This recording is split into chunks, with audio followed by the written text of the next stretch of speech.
So here is today's Tuesday tip. So after my chat about tennis elbow a couple of weeks ago, lots of you got in touch and said, hey, but what about golfer's elbow? So I could just flippantly say that golfer's elbow is something that's sore on the other side of the elbow and just do the opposite exercises. But that really wouldn't be very fair because it's not 100% true. First of all, you don't have to be a golfer because tennis players get golfer's elbow and golfers get tennis elbow. It's just referring to which side of the elbow you get. So golfer's elbow is pain about there on your elbow. It feels horrible.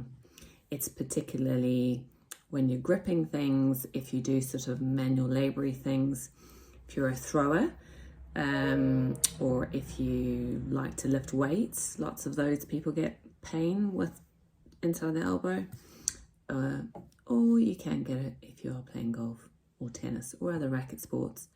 So how are we going to fix this? So quite often if you get golfer's elbow and you play a racket sport, it's because you like to put a bit too much spin on the ball. So it could be a technique thing. It could also be back to having a racket that's too heavy or too small or not quite right. So you could play around with that as well. But quite often with golfer's elbow, it's a technique problem. With throwing sports, it's also a technique issue. So if you are a real slinger of the ball, back to the wicket, cricketers in particular, or baseballers or whoever else you are, that is not okay. Do not be lazy and just flick the ball back. Lift your arm up and throw properly. So if your shoulder isn't strong enough and you're compensating for your weak shoulder by overexerting your elbow, don't do that. There are very delicate structures on the inside there. They don't need nice flicky throwing techniques. Sort out your technique for that. If you're a weight trainer and you're not actually strong enough and you're doing lots of like pushing with your wrist, sort that out as well. Wrists need to be locked. Get some wrist straps if needed, and make sure that you are strong enough in your shoulder for what you're asking it to do. These are really important sports tips. So a lot of the time with this elbow pain, you do get a really tight forearm, and that can get better if you stretch it. It can get better if you get stronger as well, and the sort of tightening that your muscles do to try and compensate for weakness will get better. But it's still really sore and you just want to feel better. Now, there's lots of reasons why actually you're not physically loosening anything off, but a bit of cream. This time I'm going to use a spoon. So on the tennis elbow, I used a knife that got a lot of chat going, but a bit of cream and the spoon.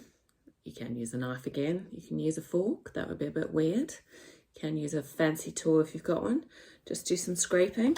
Now, I'm not really like changing the structure at all.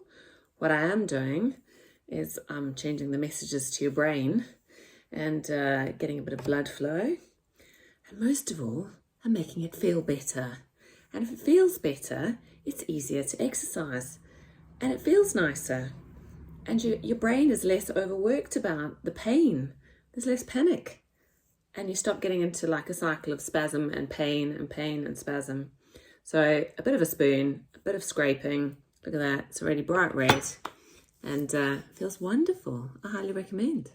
Exercise 1. So with something like a resistance band, hold on to it, lock it in, and slowly up, slowly down, slowly up, slowly down. This will work your flexors really nicely, and the slowly down is the most important bit. You can, of course, use a good old-fashioned weight, just nice and controlled. You really want your arm to be stable. You don't want it like flapping about. Okay, so again, nice and slow on the way down. And I hear you say to me, oh, I don't have any weights. But wait, here's more. What about some milk? You can use your milk bottle. Works just as well. It's got a lovely handle on it. Other milk brands are available. Choose whatever you want.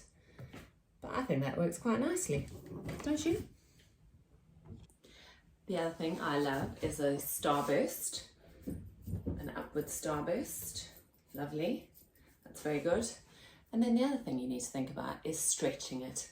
So if you want to stretch out your forearm, just a good old-fashioned stretch like that works really well. Other things we haven't spoken about are referred pain. So you can get neck pain that refers down the inside of your arm. That's really rubbish.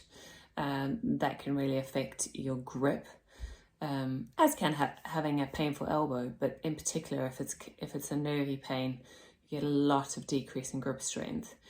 If you get pins and needles, numbness, etc. in your hand, that really is something that you want to be having looked at by a professional, because there are some really nice nervy stretches that you can do, but we don't want to just be banging on with them without actually making sure that we know why you're getting them.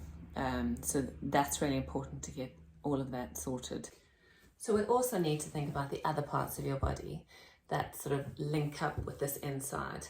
And if we're going straight from there, if you've got a really tight lat and into your side, that can also have an impact. Now, we could go on to say that if you have a tight glute on the other side and all the way down your legs, we'll be here all day. A little bit closer to the point of the problem is your lat.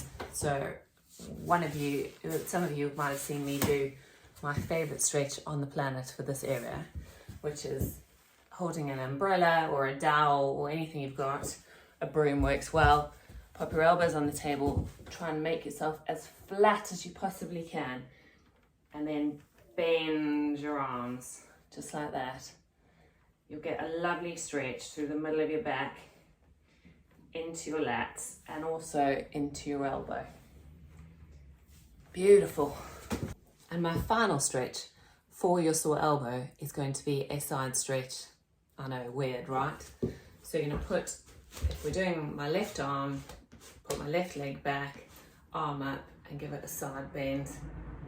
And we're just gonna stretch all the way up. It'll stretch through that medial elbow, and you will feel wonderful afterwards. Fingers crossed. And that has been your Tuesday tip.